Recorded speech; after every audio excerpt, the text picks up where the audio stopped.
Oh, okay. This is tough. This is tough because look at what I'm dressed like, you know? Superman is my guy. Everyone else in the whole world is a Batman fan, and I'm the Boy Scout who loves the Man of Steel. Not the movie, the character. Although the movie's not bad. And this movie's not bad. Superman 2025, directed by James Gunn, written by James Gunn, head of the studio, James Gunn, keys to the castle, James Gunn. I'm having a really hard time expressing my feelings on this movie because I can't quite put my finger on why I'm having such a hard time connecting to it.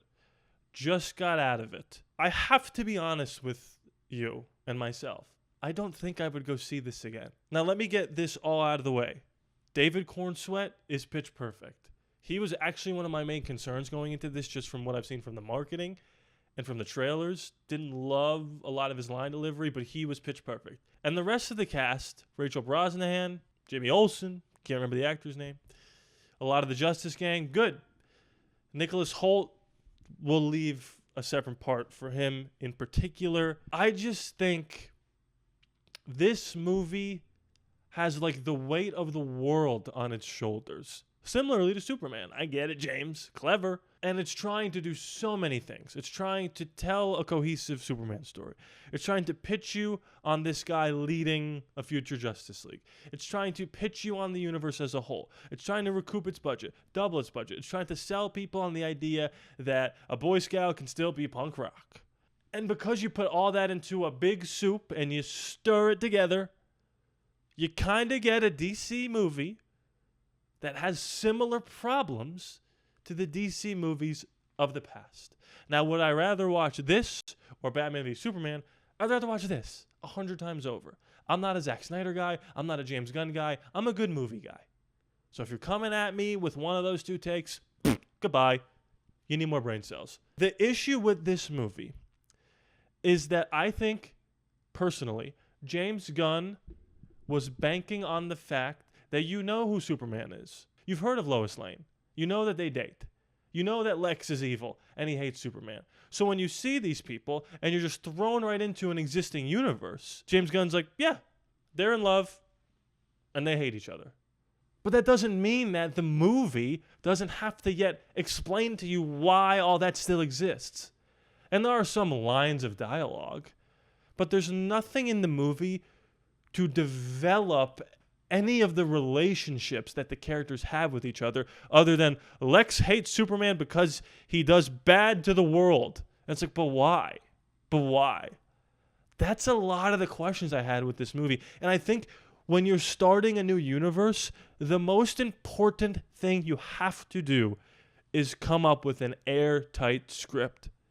And there are multiple plot points throughout this movie that had me looking to the person I saw it with being like, that's the explanation we got, James Gunn? That's the best thing we could come up with? I don't want to get into spoilers, but there's just a lot going on, and I think I just had a hard time latching on to this already lived-in world because it's already lived in. And I'm like, I don't know any of these people. Just because you say your name is Lois Lane doesn't mean I know anything about you. And I think that's the most frustrating thing because the bones are here, and I enjoyed myself. And I want to see where it continues. This kind of felt like Captain America First Avenger to me. I think I like that movie a little bit more than this one. But similarly, I never quite latched on to anything in that movie. But it set the stage for Captain America Winter Soldier, which I think we could all agree is 100 times better than Captain America First Avenger. So I do think the potential is here for this universe to thrive. But ironically enough, in my humble opinion, the movie suffers from the same exact problems of the last regime. It kind of banks on your idea that, well, you know Batman, so Ben Affleck is Batman. It's like, well, who is he? Like, as a person? Meh, whatever. And similarly to VVS, this movie throws so much at you. People have compared it to, like, an animated cartoon episode, Saturday morning, just kind of throw a freak of the week at you. And that's all well and good. But the problem is, like, right when you start to gain some momentum, I'm like, oh, here's a new thing. And right when something starts to get serious and pull me in, oh, there's a funny joke. And James Gunn, has this humor littered throughout this whole thing. And that's okay, because that's what James Gunn does, and that's what he's hired to do. But when you do it in Guardians of the Galaxy, and you have aliens doing dumb, funny things, it's easier to let it slide and to accept it than when you see a human do a dumb, stupid thing. Because as a human being, you'd be like, why are you saying this right now? Why are you doing this? When Drax does it, oh, that's Drax being Drax. When a human being does it, you're like, what are you doing? And I think the frustrating thing with me is I'm such a big Superman fan, and I still feel like I haven't gotten the quintessential Superman movie. We got one in 1978, and then we just never got another one. And this runs into the same issue as BVS, where it's like, there's just too much going on.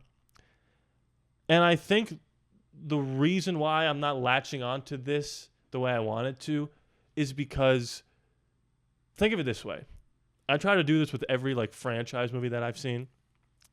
If this movie wasn't Superman, if it was super person with evil villain and girlfriend and parents in Kansas, and it had nothing to do with any IP, would you think this is a good movie?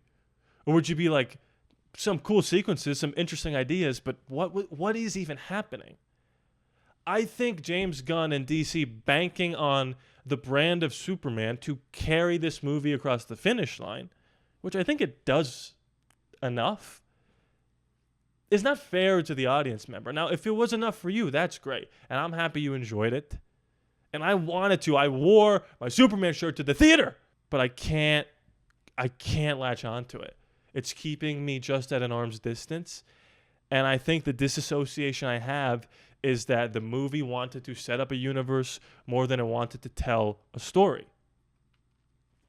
And I think that's where I've landed on it. I'm very happy with the cast, except for Nicholas Hoult. Nicholas Hoult was okay. He was doing what he was told, but there's nothing about Lex that I know. He's just evil. And I'm sorry, but we dunk on every other superhero movie, Marvel, DC, whatever, for having just evil bad guy. Just because he's Lex Luthor, and hey, that's what Lex is like in this TV show I watched, or that's what Lex was like in the comics, so yay, this is good. No, it's not. Who is he as a character? Why does he hate Superman? I get it because he's an alien, but what was the inciting incident that made him an evil person? How was he raised? There's nothing about him that's developed. And that's the same with almost every character besides Superman. Krypto's cute. I like what they did with the little doggy. And it's funny enough. I did laugh out loud a few times. And there is enjoyment to be had. But my expectations were really high. And I love James Gunn, and I love the Guardians movies, but I don't think you can make a Guardians movie and then just throw Superman in it and be like, well, it's Superman, so I'll just play some punk rock music. It's like, doesn't feel like it has any weight to it. It just feels like another day in Metropolis. And I wanted to have those full body chills, and I wanted to cry. And I was never close. And I just saw Jurassic World Rebirth, and that stunk. And I cried in that movie. There was one scene that actually got me in a movie that stinks. And maybe it was just the John Williams music in that movie. But guess what? There's John Williams music in this movie. And it didn't hit for me the way that music hit in Rebirth. So I don't know if this was cohesive at all. Does it feel like you were just thrown into the middle of a review? That's kind of what the movie feels like. You're just thrown into, suddenly, Metropolis. And that is not working for me. Maybe with time this will age better. And I am invested enough in the universe. But there was so much going on in this movie. Plot points and characters and MacGuffins and everything. That when they just focused on Superman in Kansas, or when they focused on Lex and Superman, or when they focused on Lois and Superman, it was pitch perfect. But everything around him, I didn't need any of it. And that's the frustrating thing. So hopefully that made any sense to you. I think that was just me rambling for a little bit. Fantastic Four is right around the corner. We'll see. 0 for 2 in July. Didn't love this. Didn't love Rebirth. This was better than Rebirth, obviously. But still, the fact that I'm kind of putting them in the same breath is really disappointing for this movie and expected for Rebirth. If you like what you see here, hit that subscribe button. It is free, after all, no charge to you. I love you guys. And I'll see you next time.